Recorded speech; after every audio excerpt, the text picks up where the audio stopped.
Hello and welcome to episode 196 of the Chills at Will podcast. Pleasure today to be joined by Chloé Cooper Jones. Here's a bit about Chloé.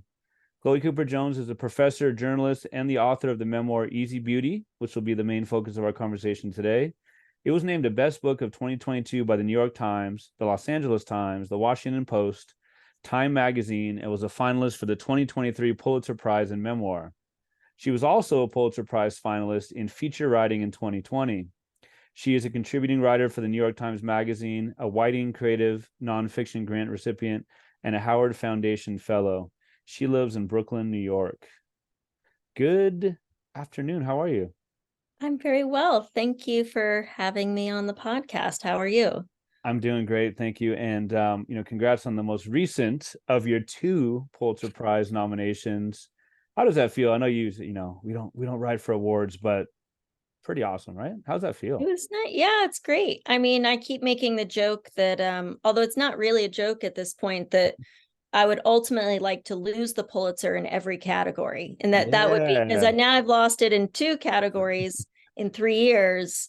And I thought maybe it's actually more impressive rather than winning it. It's Mm. more impressive to lose it in like 10 different categories. So that feels like Whoa. the better bio note. But no, Hashtag it's great. goals. Yeah. Yeah, it's nice. Like the Pulitzer announcement happens, and it's sort of you get it, everything is like gets ripped off like a band-aid because they Yeah. do the live stream. They don't tell you. Nobody knows anything ahead of time. They Mm. announce the finalists, and then they say the winner all in one breath. So Whoa. you're a finalist for maybe 2 seconds, and then you find out that someone else has won. But so there's no ceremony to go to. There's no Uh-huh. nerves, there's no waiting, it just is like, oh, okay, that's a good piece of news, and then your day kind of continues. So it's a Did, lovely thing. I like did they it. have you like on the Zoom for like your live reaction? No, no, no, Oh, no, okay. they don't. Okay. Not No, even they that. Not it's even okay. no, the first time I didn't even know it was happening, and I was giving my son a bath, and this Oh. was in April 2020, and I just started getting texts that were like, there's some Pulitzer news, and I had to Uh, Google it and search for it, uh, and then yeah, you find out like everybody else. And this year I was on the couch watching TV with my son. So it's like, oh, okay, it's just a nice, funny surprise, which I'm very grateful for. Yeah. that's awesome. Your memoir part two is going to be the banality of the Pulitzer Prize announcement or something like that. On the couch and the man. Uh, It's what's not, the yeah, because it's like, people typically win awards in some sort of fancy gown, and that's Mm, fine. And maybe someday I'll get to do that. yes. That'd be great. But there's something kind of beautiful about, something I'm really proud of is like, for my paperback cover of Easy Beauty, my paperback just came out in April, and there's a picture of my son and I on that. And Mm. um, also on that cover is like a little seal from being in the New York Yeah. Times, best Mhm. of the year. But then now there's also a little Pulitzer seal, and Mm. it's kind of an amazing feeling for me as a mother to have this image on this book cover of like my son, myself, but also Mm. my accomplishments and what I've been able to make of my career, and make with my mind and with my artistic um, drive and Mm. desire. And so there is something kind of like more profound to me about becoming a Pulitzer finalist while also giving my son a bath. Like that's a little Yeah. bit actually Yeah. more meaningful to me than being at a big, fancy Mm. party or something. Although I'll take it if someone wants to Yeah. give me an award. Sure.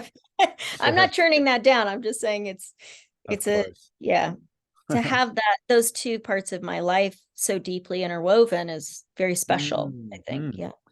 Is is there like I'd be interested to see like some sort of kick or some sort of boost in sales after the Pulitzer nomination, right? I mean, the book is not that old. I wonder if that's a thing. Yeah.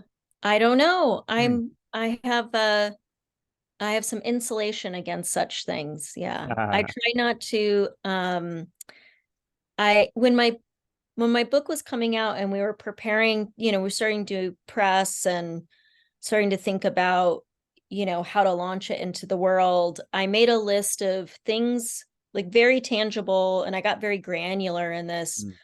I made a list of things that I could control and things I could not control.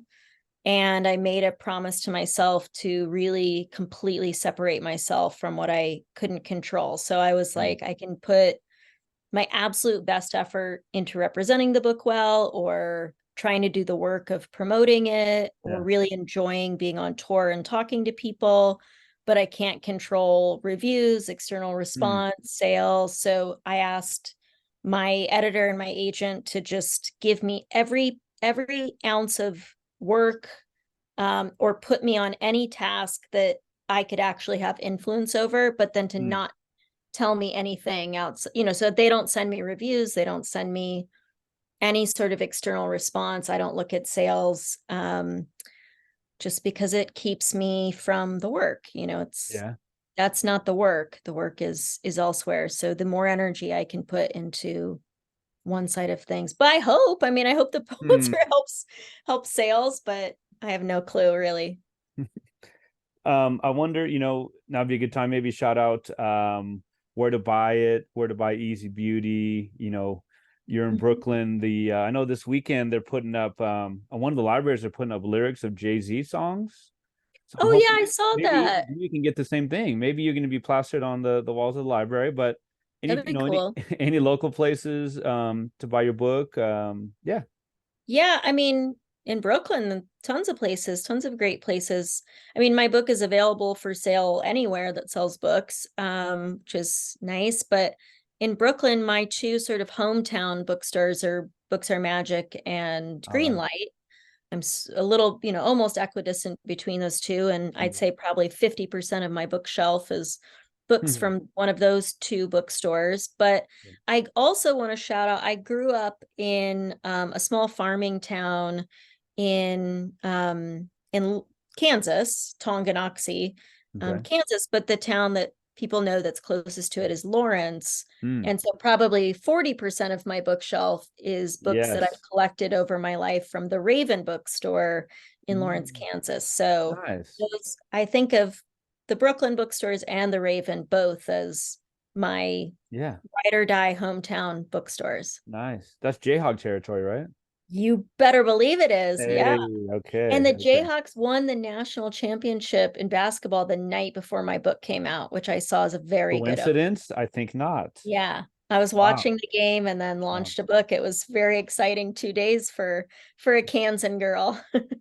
I just seeing that smile. I feel like we could probably talk for an hour about Kansas basketball, but easily. That's for another day. That's for all right. That's the next podcast. Yeah, seriously. Well, so you were talking about growing up in Kansas. I'd love to know about your early relationship with reading and writing. Were you your father, you talk about in Easy Beauty is an aesthete. Am I saying the word right? Very much into beauty and knowledge and philosophy, and obviously your father's daughter in so many ways. But I wonder just about like kind of your formal education, your formal reading, kind of like, what maybe was given to you that you love, what you kind of explored on your own, and just your relationship with the written word. Well, my mother and father both were very serious about art and beauty and the way in which you could fill your life with aesthetic pleasure and joy. And but they came to it from really different perspectives. My mother is somebody who is capable of sort of stitching aesthetic pleasure and beauty into every aspect of our lives. So her farmhouse is, filled with, beautiful pieces of art that she's collected. She is a very creative cook. She finds so much pleasure in building like gorgeous gardens all around our farmhouse. And so my mother really showed me this way of living a life that is like immersed in art and beauty and a sensitivity to how you draw aesthetic pleasure into your just daily existence. My father was more interested in the way that art and beauty could be something that you made in in the sense that like you went into your interiority and you wrestled with your, singular particular genius, and then put it into something like a song or a poem or a book or a piece of philosophy. And he was very serious academic and a voracious reader. I mean, I still to this day don't know if I've met anybody who could read as much and as widely as he could. And our house was filled with his books, and he was constantly reading to me. So I had these two influences. I grew up in a farmhouse in Tonganoxie, Kansas, very far away from a metropolitan area that would have imparted a lot of value of culture or something. But I had these two parents that were incredible at imparting that to me. And I think my earliest memories is my father, both my parents read to me constantly. But my father would really enjoy reading things that were like pretty advanced for my age, and then having long conversations with me about them. So I remember him reading like Plato's Symposium, and then talking, when I was really young, maybe when I was 7, 8, or 9, and then having long conversations with me about certain sentences from the symposium, or talking about love, which is the subject of the symposium, or reading Socrates, and his Apologia, and talking to me about bravery and what Socrates is arguing for, and in what is, the Apologia is what is his defense speech when he's put on trial. And also reading poetry to me constantly, playing music for me constantly, and really wanting to develop the part of my mind that was so deeply connected to literature and the arts. And then I also think a huge influence was just growing up in the country, surrounded by 40 acres of farmland, and being an only child as well. And so having a very rich interior life was sort of a survival mechanism for a sensitive nerdy child in the backwoods of Kansas. And so I spent a lot of my childhood sort of walking around the woods and dreaming and thinking and making up stories and reading next to a cow pond and writing stories. And that was really the fertile sort of soil, so to speak, for my creative life. You just kind of give the skeleton of it in Easy Beauty, but his children's story, I love it. Yeah, it's beautiful, I think. Right? Yeah. About beauty. I mean, you'll read it when you read the book, folks listening, but again, just you kind of give the skeletal, but it's like that really I feel like gives the reader such a good idea of him, the idea of travel and exploring, but also coming back to where it all started, and kind of finding beauty in the everyday. Who were you reading? What were you reading, especially in those younger days? I mean, was it not escapist literature? You're talking about a rich interior life. Was it kind of like, I can travel with books, so you're reading about Narnia? What kind of things were you reading? I mean, I read a lot of things, and I think I was just having a conversation with my best friend Kate about this, like the sort of classic childhood books, and some of them are really rich and exciting and give you this sort of big picture of a world outside your own, but some of them are just like fun trash. And I think like we should talk about the fun trash that we read as kids, because those things are we talking sometimes Sweet Valley? Like, are we talking Sweet Valley? Oh, totally. I mean, there's like Babysitter's Club, Sweet Valley High. I mean, I would say those were not, I definitely read those. Those were not quite as big. They didn't play quite a role in my life as like scary things. So I read, I went from like R.L. Stine, that was a big one, and then Christopher Pike, which is I don't know if people remember Christopher Pike. And then I just went through a massive Stephen King phase, like starting in junior high through early high school. This is funny to me now because I actually am such a weenie. Like, I hate scary movies. I get scared so easily. But as a child, or young adult or adolescent or whatever, I was like, yeah, I mean, you're fascinated by death and gruesome things, what can happen to a body, what can happen in a life. And sometimes those are like, the Christopher Pike novels would really mix in a lot of like teen romance too. So it was like sort of sexy, sort of scary. It was like, it was so fun. So, I just absolutely devoured those books. But I think sort of, yeah, the more formative things were my dad read a lot of philosophy to me and a lot of Greek mythology. I think that's pretty common for kids. A lot of kids go through like a big Greek mythology phase. And I had the Edith Hamilton Greek mythology books and yeah, a lot of history. And there was this book called The Devil's Arithmetic that I read like maybe 25 times, which was about a girl sort of going into the Holocaust. So I would read all this sort of like young adult literary history, fiction, whatever. And Harriet the Spy, of course. I feel like every writer, these are very cliche books for a young writer to love, but I think I read Harriet the Spy like 4 or 5, times a year maybe. And so, yeah, those were a lot of the things that I was really excited about. And then when I started college, I got very obsessed with writers that I thought were doing interesting things with language. So I was reading Diane Williams and Mark Richard and Cormac McCarthy and Lydia Davis and just Barry Hanna, and like really thinking a lot about pressure and the kind of pressure you could put on individual syllables. And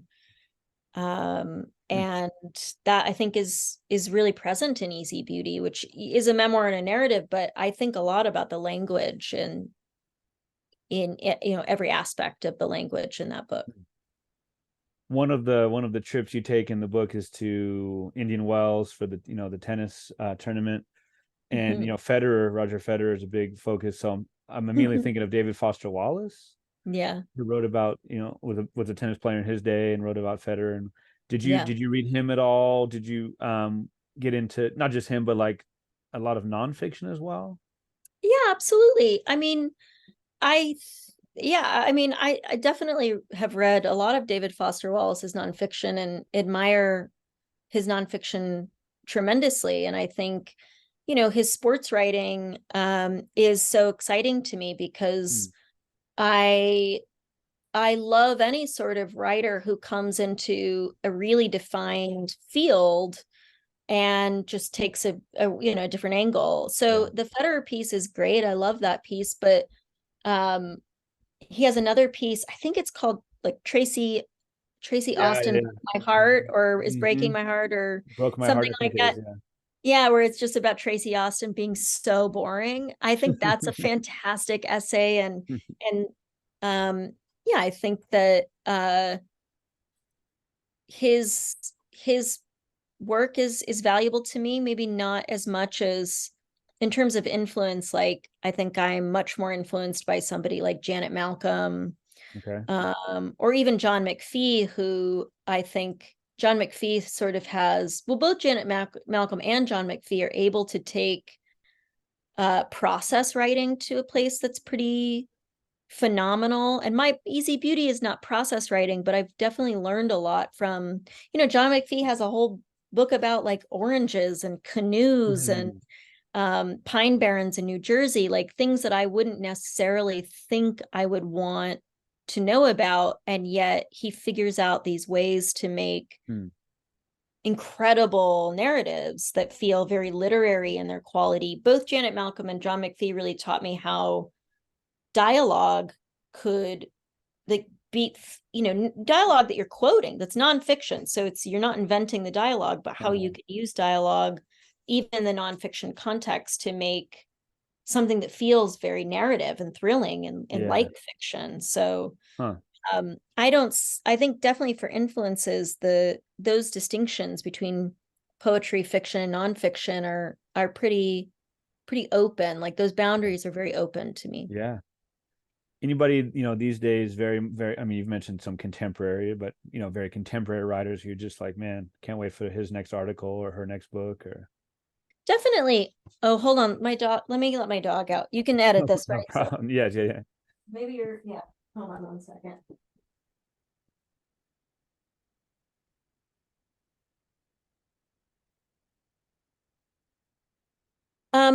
Yes, I mean, there's so many, so many. There's a book coming out in, let's see, we're talking on July 15th. This book Hmm. comes out, I think maybe on Tuesday, called Country of the Blind by Andrew Leland. So by the time this, Yes, yes. podcast is out, people will Future hopefully. guest. He's a future guest. Excellent. Yeah. I think that book is amazing. I'm doing his book launch in Brooklyn and August 2nd, and I Cool. blurbed that book. I got to read it really early. I think Mm, it's an incredible blend of really deeply reported work and mhm, beautiful prose and very personal memoiristic writing, but he just threads the needle so beautifully between the self and talking about disability and specifically blindness, but also doing a ton of really excellent investigative reporting. mhm. So that book, I think, is poised to be, I mean, I think easily one of the best books of the year, and certainly the best, one of the best memoirs of the year. I clearly haven't read them all, um, but I feel very strongly about that book. I can't wait for the world to get to experience it. Awesome. In the last year, Rachel Aviv's book, Strangers to Ourselves, I think is quite brilliant. And I always read Rachel's work. I love Jasmine Chan's novel, School for Good Mothers. That was such a fun Mhm. novel this year. I mean, it's actually a very depressing and Yeah, right. dystopian novel, but I think is written in a way that I just loved and admired so much. Um, yeah, I'm blurbing a lot of books. There's just I know it's the an books are interminable list. good. Yeah, Yeah, the books are really good yeah, right now. yeah. I wonder in growing up, high school, college, even younger, like if you felt represented in what you read, all the different subcultures that make us up, living in rural areas. So my pronunciation hopefully is correct. So sacroagenesis. Yeah, Sacral Agenesis. Yeah. Okay, sacral, thank you.